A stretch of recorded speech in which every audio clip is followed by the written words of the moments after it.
আসসালামু আলাইকুম, সবাই কেমন আছেন? আলহামদুলিল্লাহ, আপনাদের দোয়ায় আমার পরিবারের সবাই ভালো আছে। চলে আসলাম নতুন আরেকটি ভিডিও নিয়ে। আজকে আপনাদের আপু রান্না করবে চিতল মাছ। চিতল মাছ দিয়ে টমেটো দিয়ে ধনিয়া পাতা দিয়ে ঝোল করবে। মাছটা আজকে কিনে নিয়ে আসলাম। দেখেন মাছটা মাশাআল্লাহ 1 কেজির একটু কম। ফলি মাছ, চিতল মাছ একই রকম দেখতে। ফলি মাছের উপরে কোনো দাগ থাকে না, এটাই দাগ আছে, পার্থক্য এখানে, কিন্তু স্বাদ একই।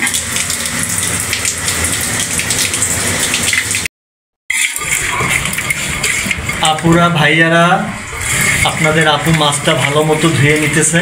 দেখেন খলাই নিচ্ছে, নুন দিয়ে খেসে নিচ্ছে মাছটা। মাছ যত ধুবেন তত স্বাদ হয়, তাই তো? ইলিশ মাছ কেমন ধোয়া লাগে? মাছ না ধুইলে গন্ধ করে, মজাও লাগে না খেতে।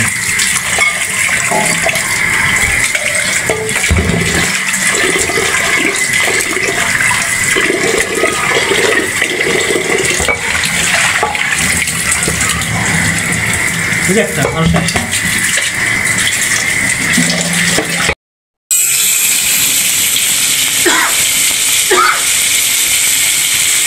আমার ইউটিউব বন্ধুরা দেখেন, চিতল মাছটা ভেজে নিতেছে আপনাদের আপু। মাছটা ভেজে রান্না করবে। দেখুন মাছের চাকাটাও বড় বড় হয়েছে মাশাআল্লাহ। চাকা তো বড় হতেই হবে, 1 কেজি ওজনের মাছ। কিছু একটু কম আছে, 100 গ্রাম কম।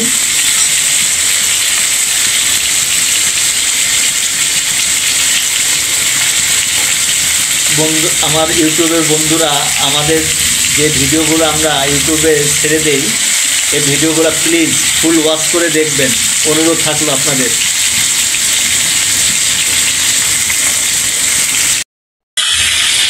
আপনাদের আপুর মাছটা ভাজা হয়ে গেছে, এখন তুলে নেবে। দেখেন মাছ বেশি লাল করে নাই, কারণ আমি বেশি ভাজা মাছ খেতে পারি না। হ্যাঁ, এর জন্য বেশি লাল করে ভাজেনি। দেখেন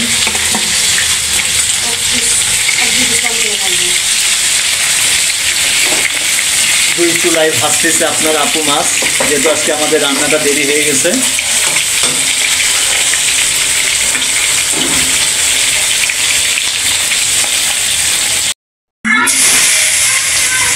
তেলটা অনেক গরম হয়ে গেছে। মাছ ভাজার তেলের মধ্যে আপনি পেঁয়াজটা ভেজে নেবে সুন্দর করে।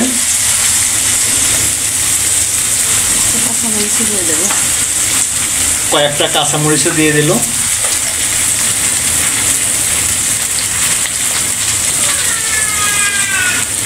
দেখেন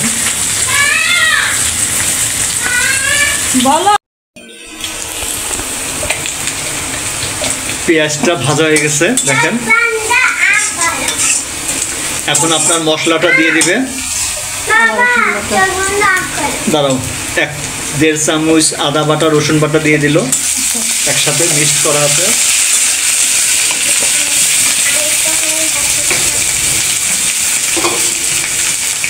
একটু পানি দিয়ে দাও।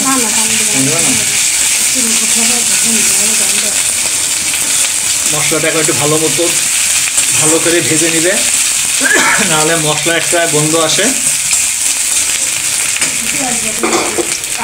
এখন একটু পেঁয়াজ বাটা, কাঁচামরিচ বাটা দিয়ে দিবে, টমেটো দিয়ে দিবে একসাথে, টমেটোটা গলে যাবে। পেঁয়াজ বাটা, কাঁচামরিচ বাটা একসাথে মিক্স করা দিয়ে দিল।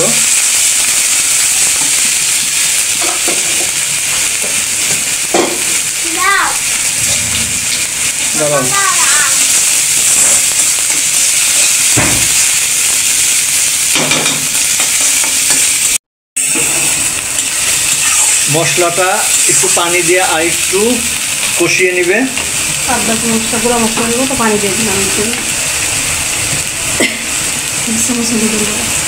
হাফ চামচ হলুদের গুঁড়া দিয়ে দিল।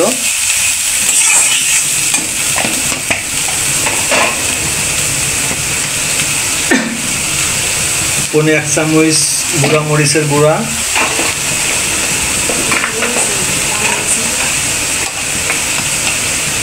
তো ধনিয়ার গুঁড়া দিয়ে দিল 1 চামচ। এখন ভালো করে কষিয়ে নেবে সুন্দর করে। এখন একটা তেজপাতা দিয়ে দিবে।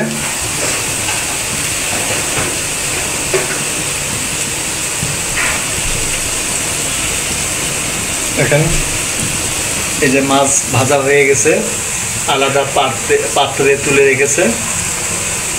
এই যে দেখেন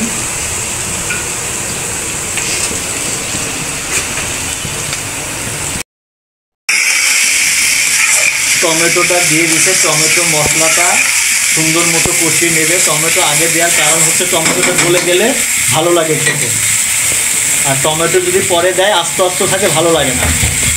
এর জন্য টমেটোটা আগে দেওয়া। মানে আমার ভালো লাগে না, সবার ভালো লাগে, আমার ভালো লাগে না।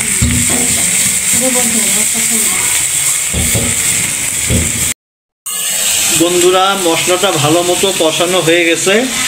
এখন চিতল মাছটা দিয়ে দিল।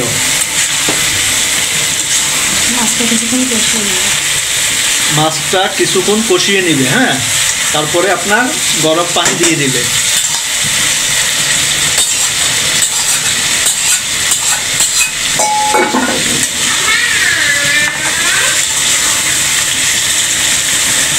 বন্ধুরা এইভাবে আপনারা খেয়ে দেখতে পারেন, আশা করি ভালো লাগবে, খারাপ লাগবে না। চিতল মাছ, ফলি মাছ খেয়েছি অনেক, চিতল মাছ এই নিয়ে আমি 2 বার খেলাম। আজকে আরেকদিন আনছিলাম মিলন্দ বাড়ির থেকে। হ্যাঁ, সেটা ছিল পদ্মার লালকুটি।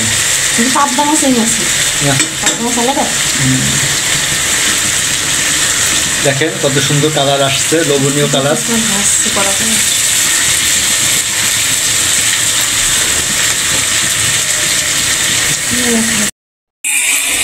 বন্ধুরা মাছটা কষানো হয়ে গেছে, এখন ঝোলের পানি দিয়ে দিল। দেখুন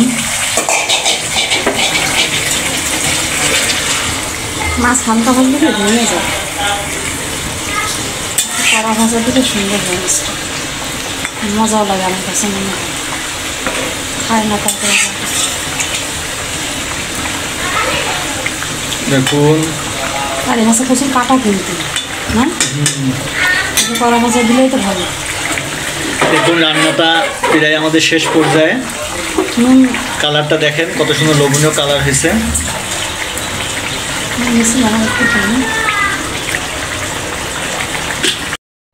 আমার বন্ধুরা দেখেন আমাদের চিতল মাছ রান্নাটা হয়ে গেছে।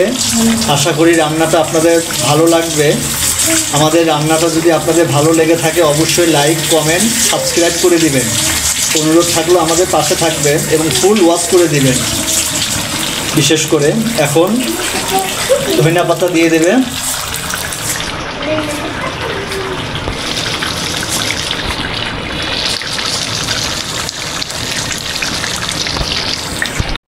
এখন ধনিয়া পাতা দিয়ে দিল।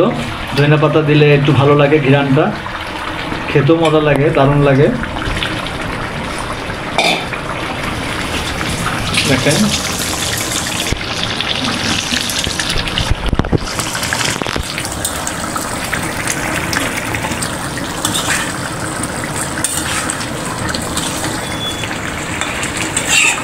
আসসালামু আলাইকুম, আল্লাহ হাফেজ। সবাই ভালো থাকবেন, আমাদের পরিবারের জন্য দোয়া রাখবেন।